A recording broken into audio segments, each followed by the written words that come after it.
Vous êtes au lit. La fatigue est là, écrasante, mais impossible de fermer l'œil. Vos jambes vous tiraillent. Un picotement insupportable monte profondément dans vos muscles, comme si des insectes marchaient sous votre peau. Et la seule façon d'y échapper, c'est de vous lever.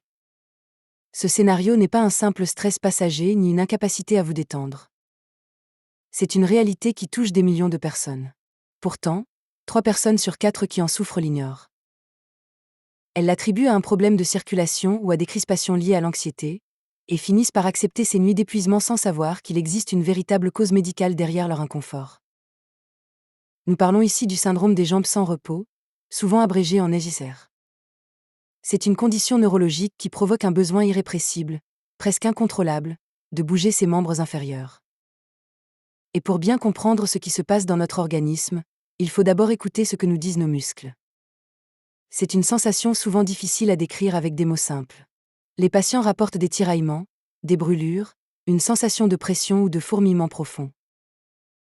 Contrairement à une simple irritation cutanée, cela ne se passe pas à la surface de la peau. Le ressenti est ancré à l'intérieur, le long des voies nerveuses, principalement dans les mollets et les cuisses. Le piège de ce syndrome, c'est sa réaction au repos. Plus vous essayez de rester immobile dans votre lit ou sur votre canapé, plus la sensation s'intensifie. Vous commencez par bouger le pied. Puis vous pliez le genou. Et finalement, vous n'avez pas d'autre choix que de vous lever pour marcher. Le mouvement apporte un soulagement quasi instantané. Mais dès que vous vous recouchez, le cycle infernal recommence. Pourquoi notre propre corps semble-t-il se retourner contre nous au moment précis où nous avons besoin de repos? La réponse se trouve dans notre cerveau, au niveau de la régulation d'un neurotransmetteur essentiel. Les recherches médicales actuelles pointent vers une perturbation du système dopaminergique.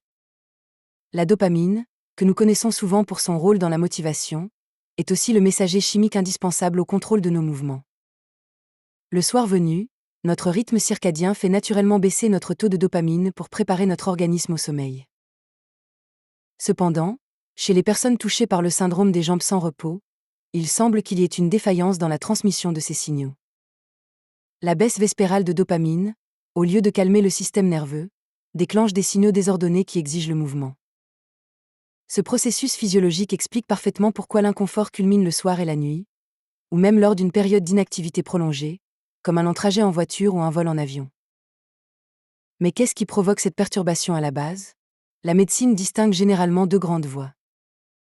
D'un côté, nous avons la forme primaire, que l'on appelle aussi idiopathique, ce qui signifie tout simplement qu'elle apparaît sans cause extérieure évidente, souvent avec une forte prédisposition génétique. Si un membre de votre famille est concerné, il est possible que vous y soyez plus sensible. De l'autre côté, nous avons la forme secondaire. Ici, le trouble est lié à une autre situation médicale. Par exemple, de nombreux experts l'associent à un déficit en fer, à une insuffisance rénale, ou encore à la grossesse. C'est d'ailleurs une situation fréquemment observée lors du 3e trimestre, bien que les inconforts s'atténuent généralement de façon naturelle après l'accouchement. Par ailleurs, certains médicaments, notamment des antidépresseurs ou des neuroleptiques, peuvent également être associés à l'apparition de ces symptômes. La difficulté majeure reste le diagnostic. Puisque les symptômes sont souvent ressentis la nuit, loin du cabinet médical, de nombreux patients errent pendant des années. Le syndrome est fréquemment confondu avec des crampes nocturnes ou des troubles de la circulation. Pourtant, la différence est très claire. Une crampe provoque un durcissement musculaire soudain et s'accompagne d'une douleur aiguë, souvent d'un seul côté. Un problème veineux, lui, ne s'améliore pas en marchant quelques instants. Le syndrome des jambes sans repos se distingue par ce besoin vital de mouvement qui calme temporairement la sensation, et par son apparition souvent bilatérale, touchant les 2 jambes en même temps. Si ce tableau clinique résonne avec vos propres nuits, que pouvons-nous mettre en place pour améliorer la situation? Bien que ce syndrome ne disparaisse pas du jour au lendemain, il peut être géré de manière très efficace. Les professionnels de santé privilégient une approche graduelle. Il n'existe pas de test sanguin direct pour diagnostiquer le syndrome en lui-même, mais votre médecin vérifiera souvent votre taux de ferritine, qui représente vos réserves en fer. Le fer participe directement à la production de dopamine dans le cerveau, et soutenir cet apport peut aider de nombreuses personnes. Mais attention, ne prenez jamais de complément de fer sans une analyse de sang préalable, car un excès de fer est toxique pour l'organisme. Au quotidien, Des ajustements de votre mode de vie peuvent faire une vraie différence. Il est médicalement conseillé de pratiquer une activité physique modérée, car le mouvement soutient la libération naturelle de dopamine. De simples étirements ou une marche douce en fin de journée peuvent s'avérer très bénéfiques. De plus, de nombreux patients trouvent un réconfort en appliquant des compresses chaudes ou froides avant de dormir. Cela peut aider à apaiser les sensations locales.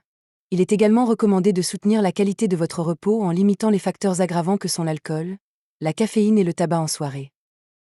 Maintenir une excellente hygiène de sommeil, avec des horaires réguliers et une chambre fraîche, prépare mieux votre système nerveux. Pour les formes plus prononcées, où la privation de sommeil menace sérieusement votre équilibre psychologique et physique, il existe des solutions médicamenteuses. Ces traitements spécifiques ont pour but d'accompagner et de soutenir la fonction dopaminergique.